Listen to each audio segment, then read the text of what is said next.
How's it going, everyone? It's KB, and I love movies. Thanks for joining us on a Friday night, kind of last minute, but just wanted to make sure we had some people here. So tonight, we're doing another episode of the Five Takes, and we have film editor and also YouTuber. We have Michael Bledstein. Steen. Steen? Yes. Did I get it right? Yes. Bledstein. How's it going tonight? Good. How are you? Good, good. Yes, we got a couple of people joining us That's good. here. We have Holland Oates. What's up, my friend? And we also have Ryan. I got him in. We are ready to rock and roll. So you've seen a couple of these. I usually like to start with a non-movie question, and then we get into the movie stuff. We're doing a five takes, so it's generally the five questions I ask at the end of every episode, but I have a few more movie-related stuff before that. So, as we start, my first question is, why no Instagram or Twitter? I don't know. I just so used to Facebook. I don't have any account on those two. I'm not sure. Mhm. Gotcha. Yeah, Facebook is also another great way of reaching out via social media.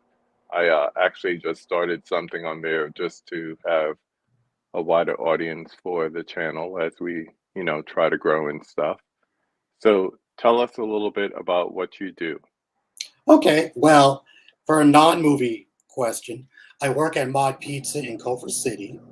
I just got off work at about 4 p.m. for something, and most of the time I just watch a lot of movies. And I have met a variety of celebrities both before and during working at Mod Pizza. I don't mean they were in the store. I didn't meet them at the restaurant, but during Right. my times when I'm off work. And I have played a lot of board games and stuff with a couple friends, and I watch YouTube a lot. And I also have a YouTube channel, which I had for a few years. I still have it. So that's basically mostly me. I've watched movies basically all my life. Yeah. Same thing here. I mean, started at a young age, so it was something about like starting with big blockbuster movies at a young age, and that really got me into movie watching myself. Um, we usually hear like different views on different movies, especially as chat conversations go back and forth. Somebody says a movie title, and then everyone responds back and forth. What have been some of your favorite releases of this year of 2022? Of 2022, personally, my favorite so far is the movie Smile, which I thought was a very good horror movie. I went to the premiere.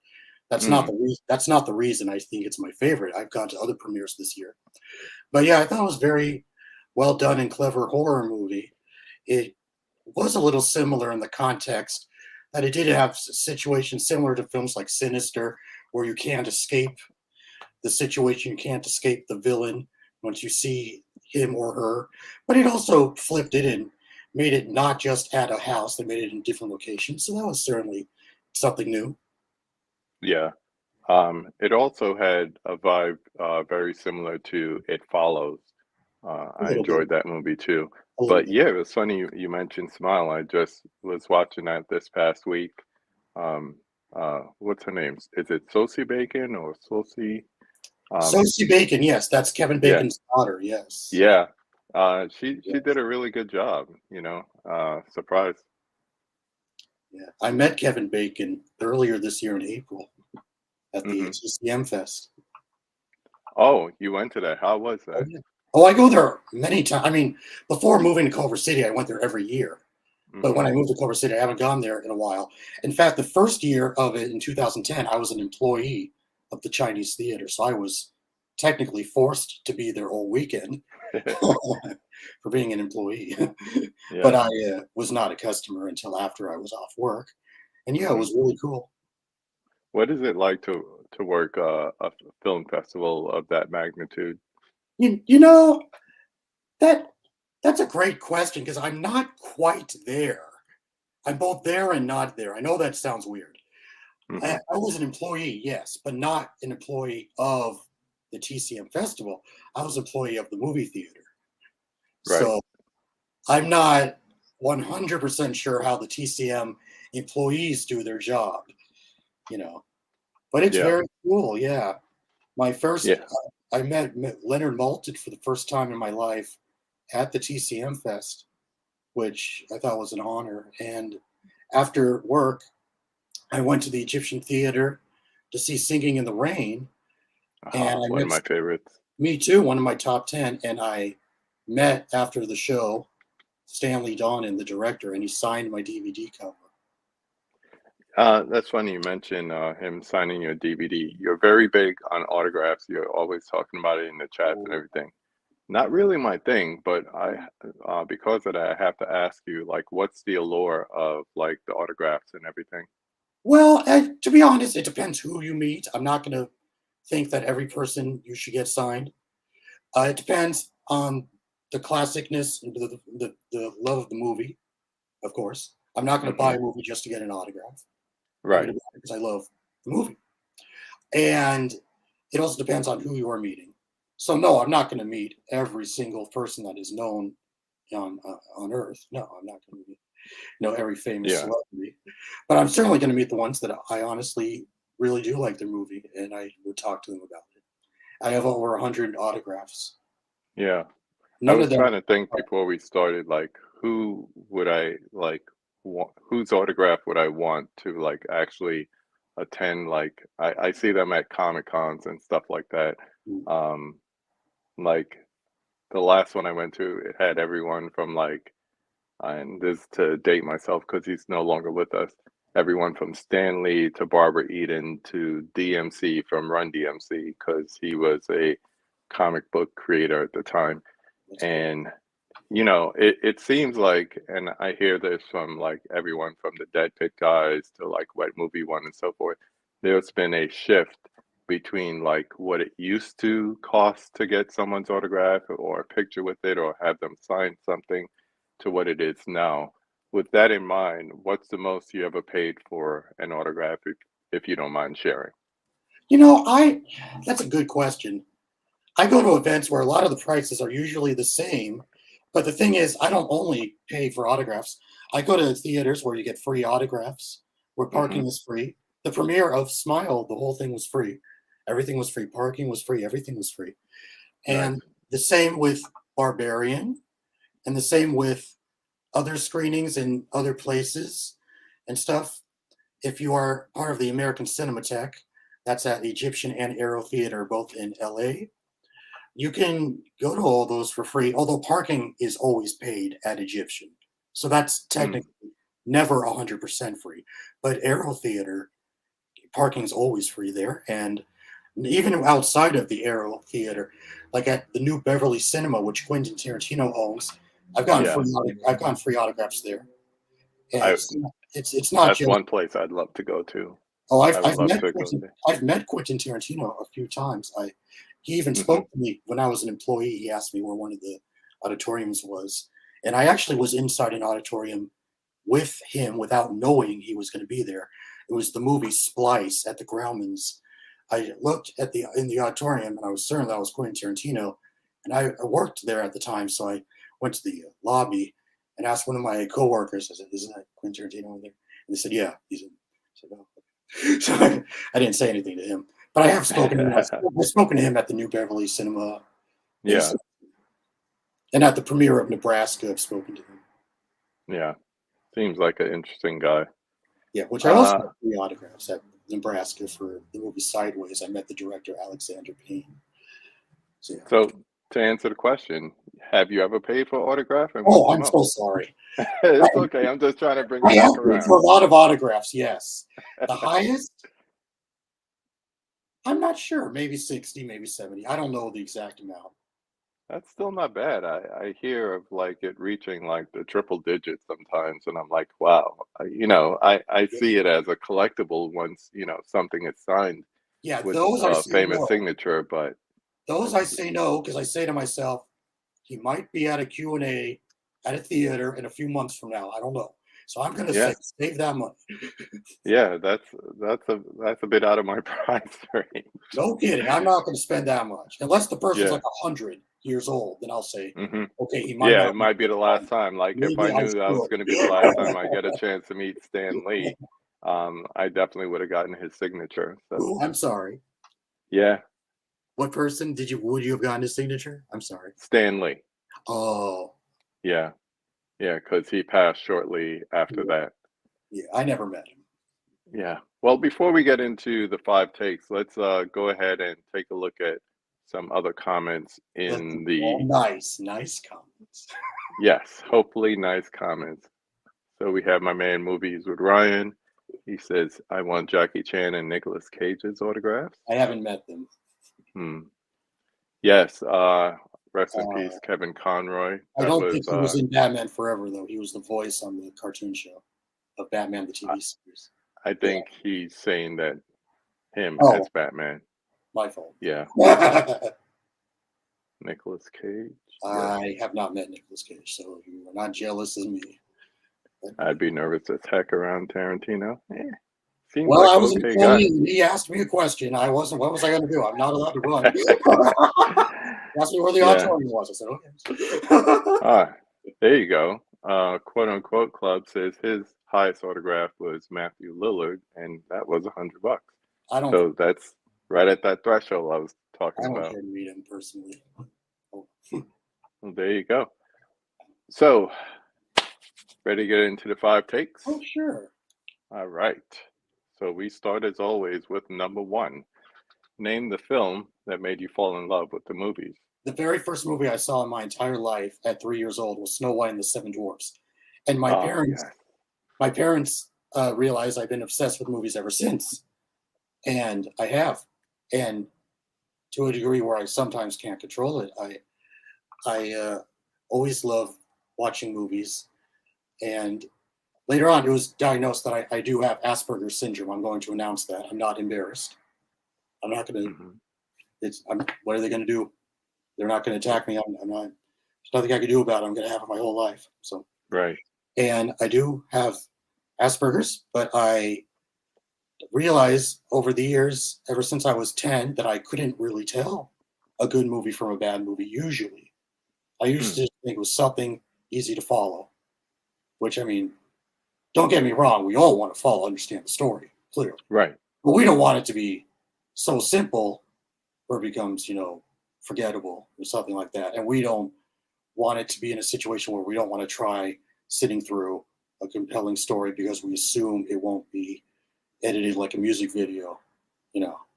Right. So there's an exception to every rule in that. I mean, I love fast movies, but I don't want every single second or minute to be fast. Hmm. So I seem like I've been living two lives of movies in this way. From when I was 3 to when I was 10, I just loved the idea of movies, but I loved them when they were mostly just in my generation. Yeah. My and then my dad showed me Abbott and Costello Meet Frankenstein when I was 10, which actually I remember it was Saturday, November 12th, 1994. Oh, wow. I remember that. I'm going to tell you why I remember that in just a minute or two. Uh, and they've tried to get me into black and white movies earlier. And I'll admit that Young Frankenstein, when I was 8, was very funny, but that didn't get me into black and white movies. That got me into Mel Brooks. But Abbott and Costello, I realized I can't tell a good movie from a bad movie because I just thought a good movie was something thoughtless and fun and something I had to pay attention to was usually pretty bad. And I thought I didn't want to see this movie because I thought it was going to be boring just because it's in black and white. So I ended up watching not only more Abbott and Costello and monster-esque movies, but even before that, a couple weeks later in late November, I realized I can't tell very well a good movie from a bad movie. And I also noticed that from watching behind the scenes documentaries on HBO, which this was before DVD. This was Mm. when behind the scenes documentaries were not that well known unless you were a movie buff. Now everyone, even if you're not a movie buff, knows almost every DVD is going to have a special feature. Hmm. So the reason why I'm bringing that up is because I want to show people something I did when I was 10 years old. that took me 6 weeks to do because I'm a very fast typist. I decided to write a film review book at 10 years old. Oh, And wow. Let this me is zoom not in on that. this is not a homework assignment at all. And I did that because I couldn't tell what I liked from what I didn't like usually. And I wrote another one, which I just saved and added it onto. I lost the floppy disk, so that's why I don't have a third one. But you're probably wondering why they didn't get published. I didn't know any publishers, but something else came out of that. My mom spoke to Leonard Maltin on the radio, telling him this story, and he mailed me a letter. This is when he was in Entertainment Tonight, way Oh, back in wow. 1995. His What is signature is it on, generally saying? and his signature is on the back. Yeah. And I met him for the first time in my life at the TCM Fest, which is why I wanted to talk about that. Hmm. And I showed him this, and he remembered writing it. Oh, wow. That's And pretty cool. he honestly was wondering who I was because he's never seen my face. It was in Hmm. April of 2010, and yeah, I was employed, and I was telling him the story, and I had spoken to him a few times after that, and we also got a photograph together a year later, and yeah, I just wanted to share all of that. I also realized that the real person who should be the majority is not necessarily how many people like it the most or dislike it the most, but the one who paid the most attention during the movie. Because one thing I realized in my editing classes, and this doesn't happen all the time, but I notice that sometimes I notice things that the sound and the video that a lot of the other students and the teacher didn't pick up on that made the Hmm. presentation not quite as strong as they thought or better than they thought. And it's the same with movies. I have this ability to find patterns in a lot of amazing movies. Some of them I found online. I'm not going to lie. I'm going to type. Some of them, but not all. Some of them I honestly found 100% on my own. And it's interesting that some of these movies, and I'm going to talk about a few of them later on in a different question about the movies that everyone loves but I hate. A few of them, I'm going to be honest and say that I also have found out that the filmmakers didn't like it or that the actor didn't like it. Hmm. Well, let's hop into the second one before we go there, Oh, of course, of and course, of and course. go ahead and name 5 of your favorite films. Well, here's the thing. I don't have a number one favorite because there's No, so no, no. many. This is Oh, not I know. the favorite. Oh, I know that. But the Just reason why I'm bringing that general up, of 5. the reason why I'm bringing that up is because I have a top 10 in alphabetical order, but I suppose I'll say the first 5 Okay. alphabetically from B to I. So my favorite action movie of all time, which I always thought was my favorite action movie, is Braveheart. I think it's Hmm. the best action movie I've ever seen. I think it has the best action scenes I've ever seen. It's also way ahead of its time, considering that it basically brought back the sword fighting genre, which was kind of gone. It was there in the 60s and the 50s. It was kind of gone in the 70s and 80s and early 90s. It brought it back. It probably wouldn't have been Gladiator without it. And there certainly would not have been 300 or some of those other ones, Clash of the Titans, without it. It's, I think, a timeless story about this person named William Wallace, who's had a very tough upbringing with his father and his son being murdered during a war. He has to be trained by his uncle. And after vacation, he comes back to start a family, to have a peaceful life, to try and be a good guy, to try and not cause violence. And yet, lots and lots of violence still happens around him with his wife, Right. the king, and the other characters that are working with King Longshanks, Edward Longshanks, and how he's trying to basically stop all this. And in order to stop it, he has to, ironically, continue it in a way by creating all this violence. And what's so incredible is, first of all, the scope, the widescreen lenses of the scenes in the movies, uh, the horses and all the characters running to the battle with the giant sticks on the other side. Hmm. It just seems very intense and very real. And also, Mel Gibson is not just the star; he's, as you know, the director. He Yeah. has to literally orchestrate the whole fighting sequence, the entire choreographed scene, and the camera angles. And that's not just one big battle scene. There's a lot of big battle scenes in this movie. Yeah. There's basically it's like 90 minutes within a 3-hour movie, perhaps, of action scenes. It feels like, Yeah. and it also works even if it's not an action picture because of what he's going through outside of that, and it's so smoothly paced. It doesn't feel like 3 hours. Yeah. Well, that's What's one of your my second one? favorite movies. By the way, my choices of favorite movies, I think, are films I think are as perfect as you can make them. My second favorite is my favorite comedy, which I think is a perfect comedy. And I really hope it encourages people to watch more black and white movies. It's Bringing Up Baby, starring Cary Grant and Katharine Hepburn, which I think is the most perfect comedy I've ever seen. I have the Blu-ray also, the Criterion. Yeah. I got it Great. on my birthday as a birthday present. Yes, it It's a was great one. it was just released like July 7th or so in 2019 or 2020. My birthday was a few days later, and it's every single joke in that movie is the story. I Yeah. mean, don't get me wrong, you could still love a comedy without a story.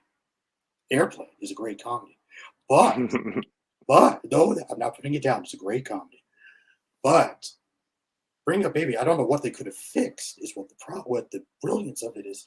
You can't Hmm. say, "Oh, it's a great comedy," but the story is. No, it is the story, and vice versa. Hmm. And it's a comedy on so many different levels. On And it dialogue, has like perfect cadence. The jokes timing. have perfect cadence and timing, and it just progresses the story along. So That's just what I yeah. said. Yeah. Yeah. What's your Another third one. one? Another one of my favorites. This is the most recent in terms of me discovering this movie. I didn't think it was my favorite during first watch, but I loved it enough to buy it as soon as it was over.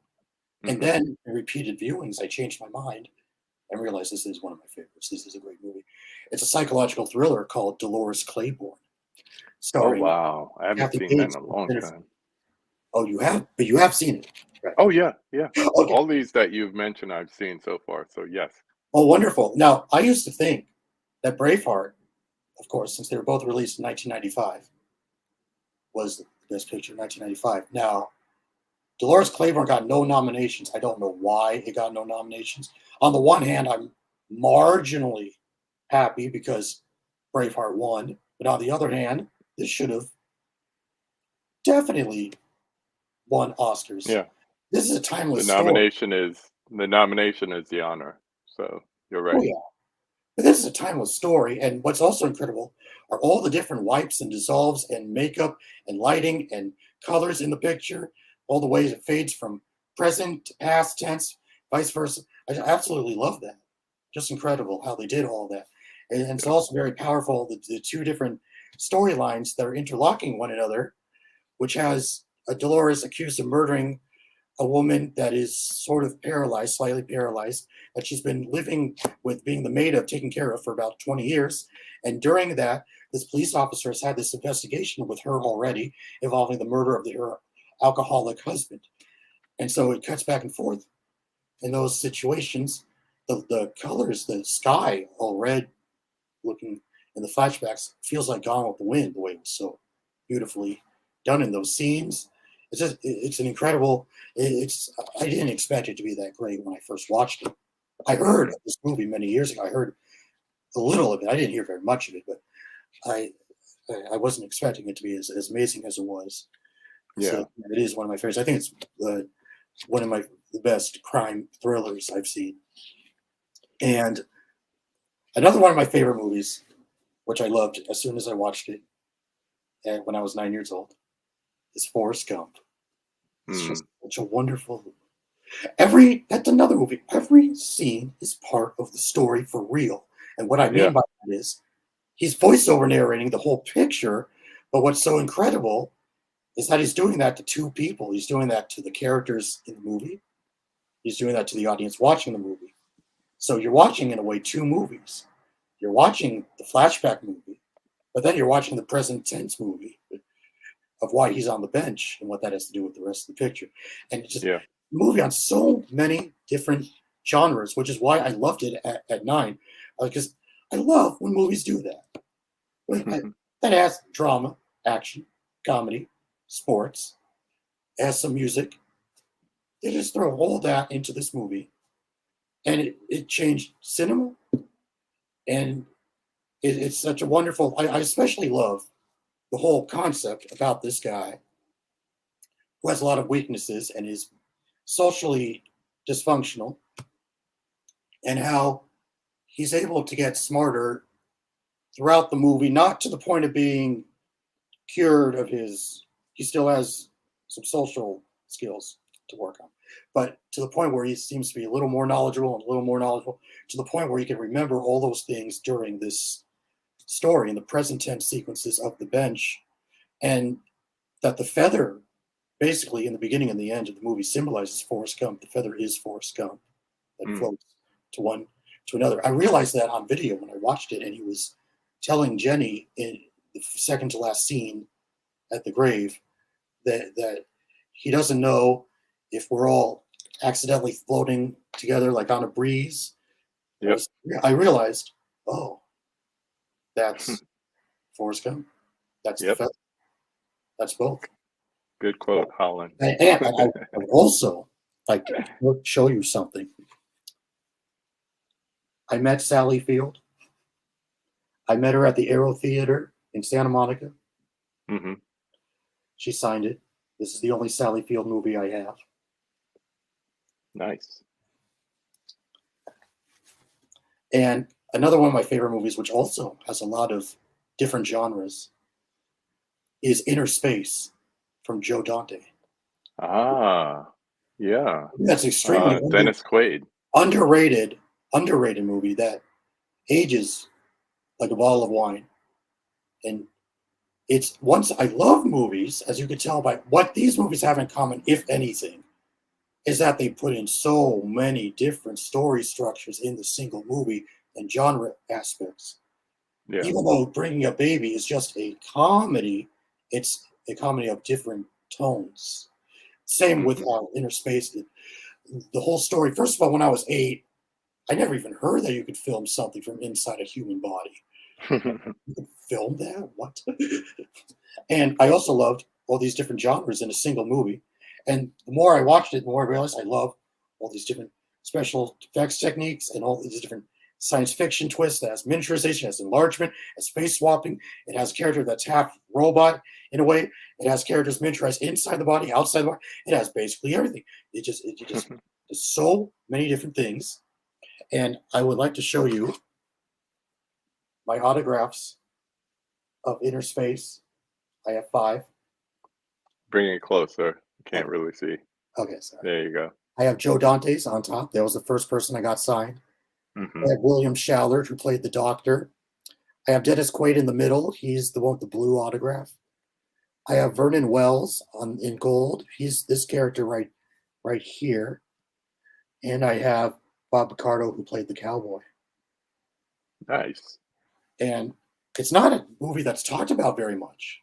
I was just thinking that, there's a lot of movies, especially as the 80s and 90s have a renaissance right now with like Blu-ray and 4K upgrades in the physical media realm.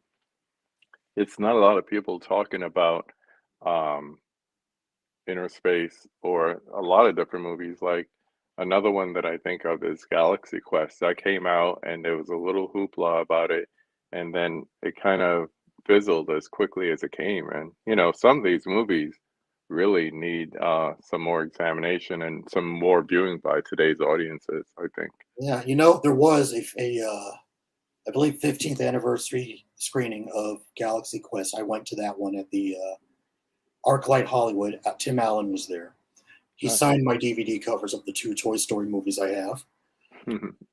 I like Galaxy Quest. I'm not crazy about it, but it's funny. I didn't love it, but I also have 5 others favorites, which I guess we're not going to talk about those. we can talk about the other ones. But I just want to let you guys know I don't think that these are first, second, third, fourth, fifth. These are all alphabetized. Right? That's that's why like we people say like what's your favorite whatever. It's not definitive for me to put the in front of it. It's five of, So there's always some change, some difference, If I was to do a video of my top 10 movies this year, that might change next year. And the whole thing is people are going to say, but I thought it was so and so. It it's nothing definitive, Okay, so so yeah, it so I'm not changes. allowed. I'm not allowed to say my other five. Okay, it's okay. So let's continue on. We're going to go to number three, and we're going to ask, name a classic movie that everyone loves, but you can't stand. One of them. Only one. I have more than one. I have a few. I'm not going to lie. Oh, I'm sure we all do. I have. I'm. Give us one. Oh boy. I would like to mention about three or four. That's why you need an Instagram so you could go in there and make like little mini videos and stuff.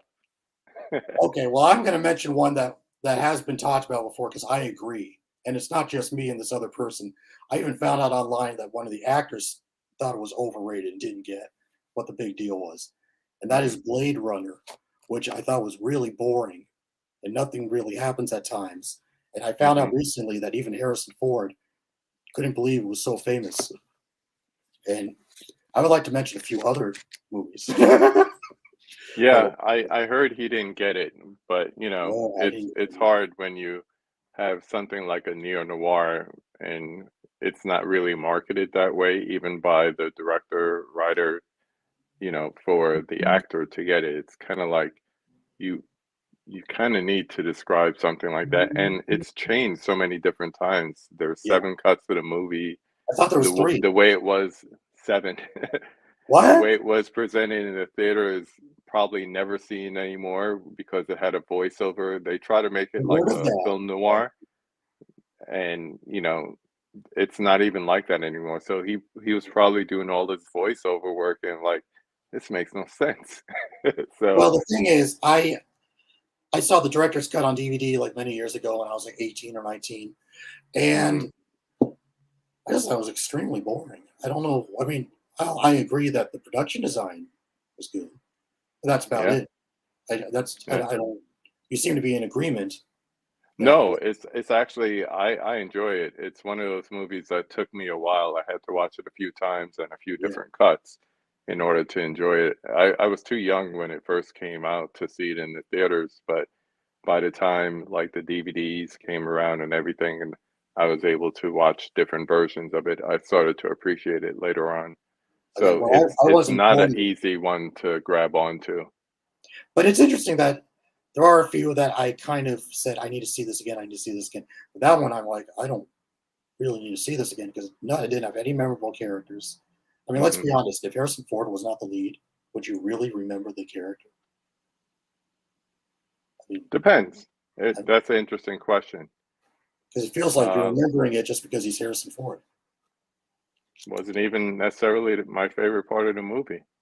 Let's see. Quote unquote says for me, honestly, it's Gone with the Wind. Oh, that's a classic. Gone with the Wind. Mama Blu-ray says I Titanic. can't stand Oh, Titanic. my. To It me, was Titanic is like two different movies. it It's was too like, long. I will give it that. I didn't think it was that good. I got in for free. It made a gazillion dollars, but I didn't pay a penny. I used a free yeah. movie ticket. Let's I, flip that question then. Let's go to number four and talk about name a classically hated movie that you love. I have a few of those too. Give me one. Okay, I'll talk about one that you and I agree on. The Strangers. It is very scary and very creative, even though it has, of course, a similar concept of the isolated house, which has been done to death, but the scenarios inside of it are very scary and frightening. And I have heard that they're remaking it. I don't think that's a good idea, although I did not think the second one was that good. But yeah, The Strangers, if I'm only going to name one, I was Yeah. hoping to show you a few other movies I have autographed of underrated pictures, but okay. I Yeah, didn't really. I'm surprised that that is so critically disliked. It's actually one of my most favorite home invasion movies. I really like it. I love. You know what? I am not a home invasion kind of guy. I love horror movies. I see Hmm. it not quite as a home invasion movie, even though you're right, they invaded the house. But I see it more as the traditional old dark house horror movies, Hmm. which is not of a haunted house, but still of a old dark house like Psycho, where you're in this dark house, which in that case is a motel, and it's all isolated. You can't get help. That is what I thought when I saw Strangers, and I Yeah, saw it by myself in the theater. It was free screening because I worked at the theater, and I was freaking out, even though I was like, "Oh my god, oh my god!" And I yeah, have it at home, and it's still very scary in yeah, repeated viewings. yeah. One of the That's scariest things my ever. answer. So Yeah, we share that answer. Psycho is one of my 10 favorite movies. Yep, I'm with you on that one. And So then finally, then five. who would you like to see me have a conversation with on this channel?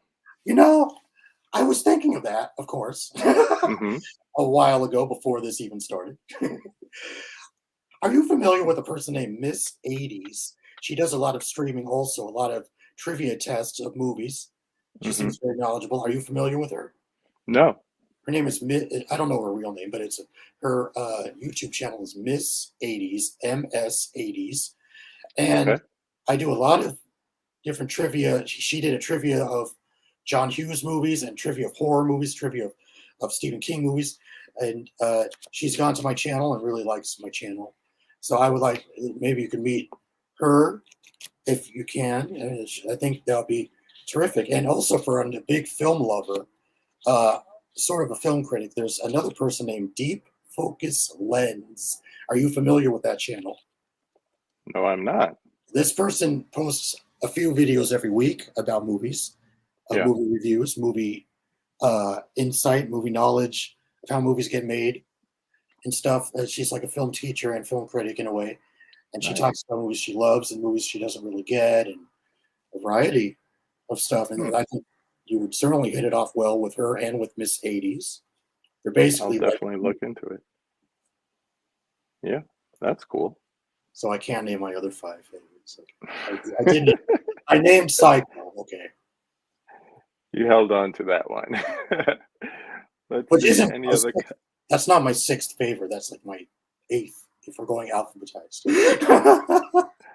Let's see if we have any more comments here before we wrap it up. Quote unquote club says, I like the comedy Daddy's Home with Mark Wahlberg and Will Ferrell. I've never seen that. I thought it was good. It was funny. I saw a free screening of it at the Paramount Studios. I Uh, know there's a sequel to it, but I've yeah, never seen either one. I saw both of them. Yeah, I've met John Lithgow, who plays the father in the sequel. He signed my Blu-ray of a different Will Ferrell comedy, The Campaign. I remember that. I Yeah, remember I've that. met Zach Galifianakis, who signed it. I've met Dan Aykroyd. In fact, you can go to my video, a chain reaction of autographs.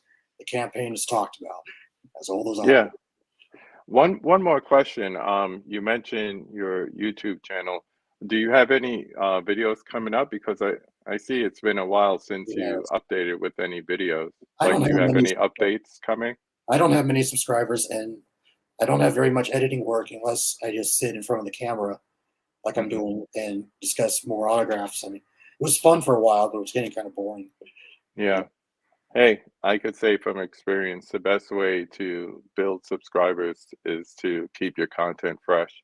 One works for the other, so it's kind of like if you're stagnant, so is your subscriber count. So if you want more subscribers, gotta put more content out there. Not saying to be like mid-level media and have something out there daily, but at the same time have something, periodically out there for people come back to so that they will. It's kind of like a magazine. I won't subscribe to it if I don't know when the next issue is coming out. So, All right. but with that in mind, I want to thank you for your time tonight. It This was a lot was, of fun, I thought. yeah, It was definitely a lot of fun. I do encourage you, like, especially if you say you have Facebook or something, to keep updated with your content. Mhm. Tell the people where they can find you. Well, my YouTube channel is Michael Bledstein, my name.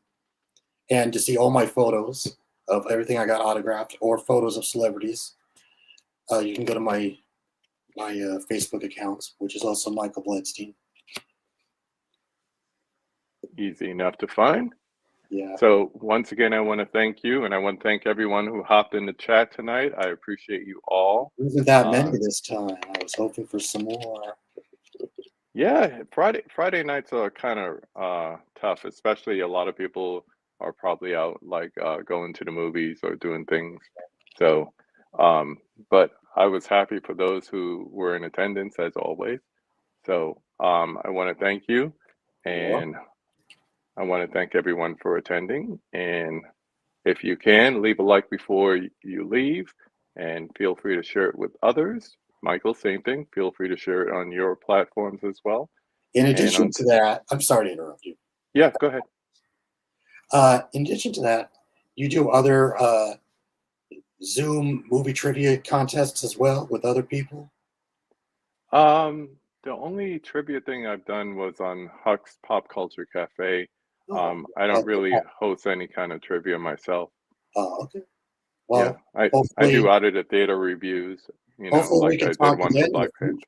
Hopefully, I'd like to talk some more about movies Yeah, with you. yeah, there's Other stuff. always opportunities. That's how I see it. All But right. once again, I want to thank everyone. I want to thank you for hanging out tonight. So until next time, everyone, go watch a movie.